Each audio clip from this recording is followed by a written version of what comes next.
I'll give you a piece too, kitty.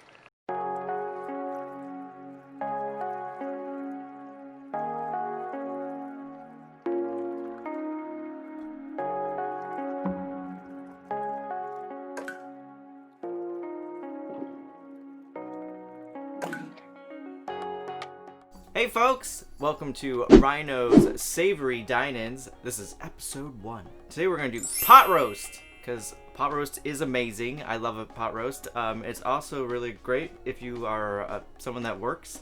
It's something you can just put in the pot, a slow cooker. So I'm going to make it in, and then you just forget about it for 8 hours until you come home or do whatever you're doing, and it's cooking itself. It's great. So first off, let me talk about the ingredients. Over here I have the main event, the chuck roast. You're gonna need like 3 to 4 pounds of chuck roast. I have already seasoned it and marinated overnight. It's right here.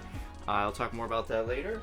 I have all my seasonings ready to go. I've got my carrots. You're gonna need about 5 carrots, big ones, and you're gonna want to chop them. We're gonna have 1 onion, about 6 potatoes, and celery stalk.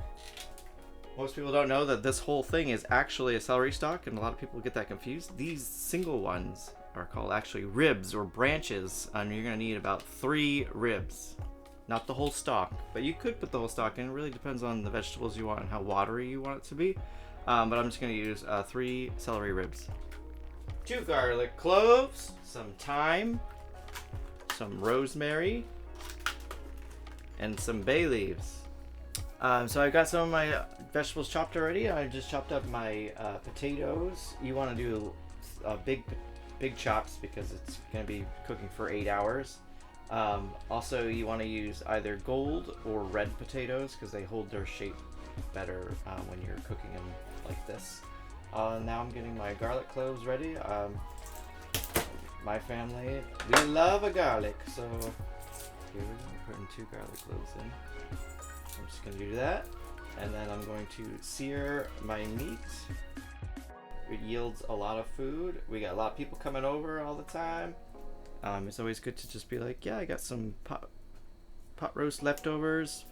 Plus with the leftovers, you can make a really good sandwich with it. You could even turn these potatoes into mashed potatoes. So I have my rosemary and my thyme, and I'm gonna bunch them together. Pot roast for aromatics. Leave that there for now. Try it like that. I'm gonna use my coconut oil here.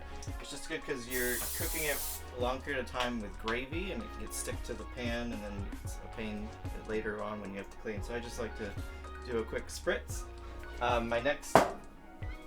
My assistant's here again. Let me just clear him. You want a clean cooking area. Hey!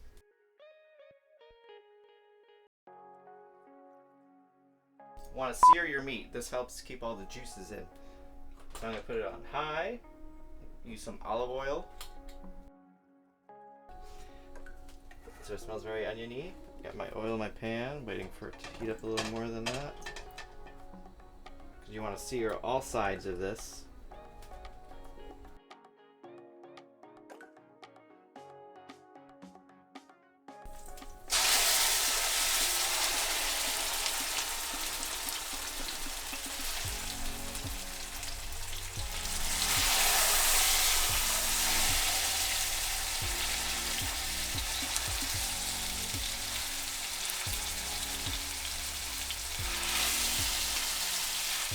If you're in a hurry, you can skip this step, but honestly, it makes the taste so much better. It keeps all those juices stuck inside.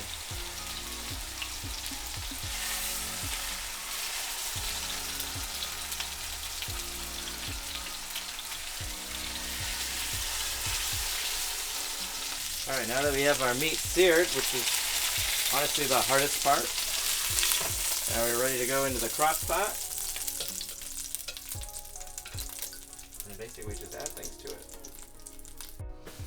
Alright, now that we're done with the searing part, which I said is the hardest part of this all, now I'm just gonna add all my other stuff to it, the vegetables, the herbs and spices, set it and forget it. So I'm gonna take my pre-cut vegetables, pour them on top of here. You don't have to have exact measurements for all this. That's what's fun about it. Makes it manly. Alright. Then I'm going to add some tomato paste. 1 can. Helps with add acidity to your dish. The rest of my onion pack that I had already opened and used for the dry rub.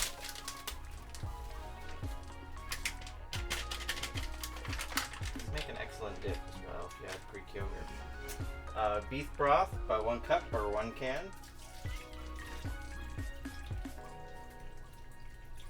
Depending on if you want to turn this into a beef stew, you could add more broth.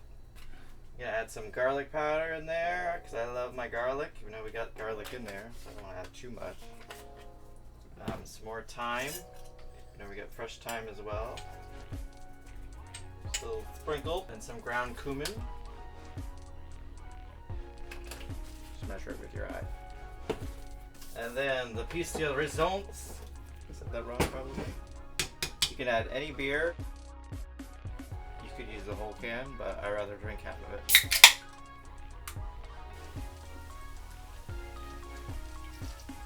Down the hatch. Alright, now I'm going to add my aromatics. Just put that on top there. And my bay leaves. I'm going to need 2. Put the top on. I'm going to set this on low 8 hours.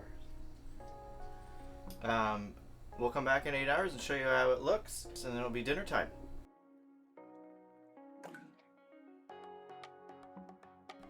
Alright, I've waited 8 hours. I've waited 8 long hours, and now it is ready for the unveiling. This is the best part. Come on, see the steam. This is what you've worked for. Look at all that yummy goodness. The aroma. Alright, let's plate this sucker.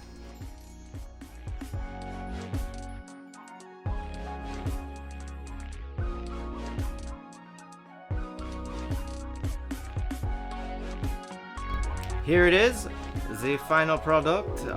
Ryno's pot roast with the melty butter action over here with this lovely roll. It's a French roll. And then, like I said, you can turn this into a beef stew after.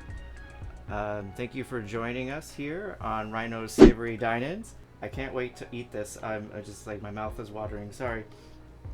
It smells so good. I can't wait to have this with my friends. Make sure you like this, subscribe, and leave a comment below. Till next time, I'm gonna eat this.